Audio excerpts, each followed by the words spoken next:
Ding versus Gukesh clash in Game 1 of the 2024 World Chess Championship. Let's get started.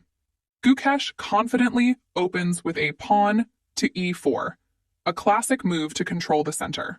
In response, Ding plays pawn to e6, entering the French defense.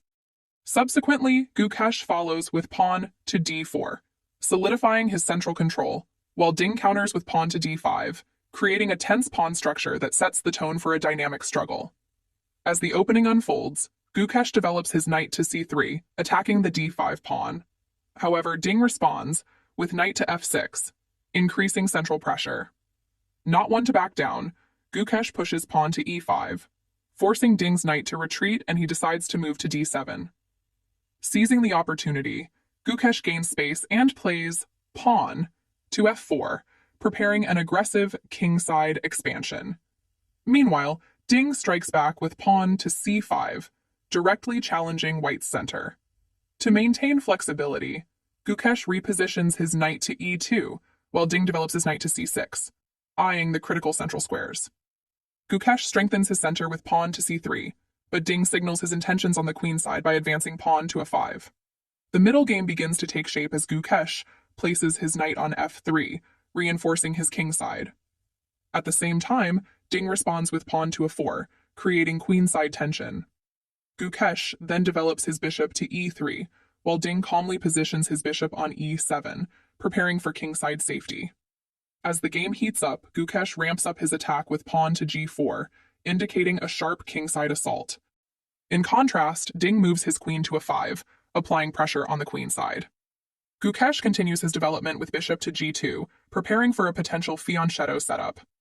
Ding, however, advances pawn to a3, threatening to break open the queen side. In response, Gukesh plays pawn to b3, reinforcing his defense, but Ding captures on d4, opening the position. Undeterred, Gukesh counters with pawn to b4, attacking the queen, forcing Ding to retreat it to c7 while maintaining control. As the battle intensifies, Gukesh captures the pawn on d4 with his knight, while Ding develops his knight to b6, increasing pressure on the queen side. Recognizing the need for safety, Gukesh castles kingside, but Ding moves his knight to c4, creating threats in White's camp. To regroup, Gukesh retreats his bishop to f2, while Ding completes his development by placing his bishop on d7. Gukesh aligns his queen on e2, setting up for potential tactics. However, Ding strikes, capturing the knight on d4 with his own. Gukesh recaptures with his knight, but Ding repositions his knight to b2, aiming for queenside dominance. Next, Gukesh consolidates his forces by moving his queen to e3, while Ding calmly places his rook on c8, intensifying the pressure on the c3 pawn. In defense, Gukesh develops his rook to c1, safeguarding the pawn, but Ding responds with queen to c4, applying relentless pressure. Sensing the need for counterplay, Gukesh pushes pawn to f5, signaling an aggressive kingside strategy. Nevertheless, Ding coolly repositions his queen to d3, offering a queen trade, and maintaining firm control of the game. The game continues to heat up as Gukesh declines the queen trade, retreating his queen to e1 to regroup his pieces. Meanwhile, Ding seizes the initiative by developing his bishop to g5, targeting White's rook on c1. In response, Gukesh moves his rook to c2, reinforcing his position. However, Ding intensifies the pressure by advancing his rook to c4, tightening his grip on the queen side. The kingside battle begins to spark as Gukesh pushes pawn to h4, aiming to drive Ding's bishop backward. Yet, Ding surprises him by advancing the bishop to f4, keeping it active and making Gukesh pieces suffocate. Searching for counterplay, Gukesh shifts his queen to b1, but Ding capitalizes on his momentum by capturing the pawn on c3 with his rook, grabbing material. Undeterred, Gukesh eliminates Ding's rook, but Ding swiftly recaptures with queen takes rook on c3, keeping control. In a bold move, Gukesh takes the pawn on e6 to create attacking chances. Ding, however, opts for pawn takes pawn on f6 instead of the stronger bishop capture, which would have pressured the g4 pawn. Seeking stability, Gukesh regroups with knight to e2, but Ding simplifies the position by capturing the pawn on e5 with his queen, maintaining a clear edge. Gukesh takes bishops on f4, but Ding then captures the knight on f4.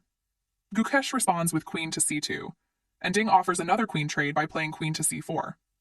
Again, Gukesh declines the trade and moves his queen to d2, preparing for possible counterplay. Meanwhile, Ding castles queenside, safeguarding his king and activating his rook. Gukesh develops his bishop to d4, occupying a strong central square. However, Ding repositions his knight to d3, creating additional threats and controlling critical squares. Sensing the need for activity, Gukesh moves his queen to e3, preparing for a counterattack. Ding, unfazed, strikes with rook takes rook on f1, delivering a check. Gukesh recaptures with his bishop, keeping his position intact. Ding then pushes pawn to e5, attacking Gukesh's bishop.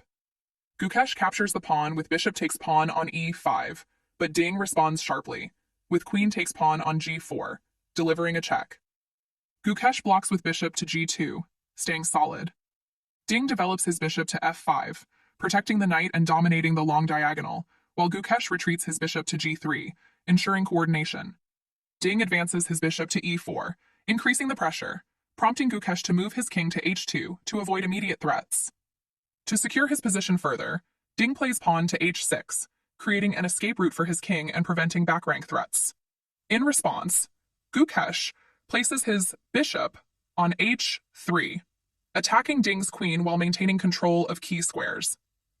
Ding calmly retreats his queen to d1, eyeing critical points in Gukesh's position. Gukesh counters by moving his bishop to d6, attempting to mount pressure. However, Ding delivers a check with queen to c2, forcing Gukesh's king to g3 as the position becomes increasingly dire. Ding capitalizes by capturing the pawn on a2 with his queen, further extending his material advantage. Gukesh, in a last effort, delivers a check with bishop to e6, but Ding's king retreats to h8, safely tucking away from further threats. Recognizing that the a3 pawn is unstoppable and his forces insufficient to mount a credible attack, Gukesh resigns the game. Ding takes game 1, showcasing his superior strategy and execution.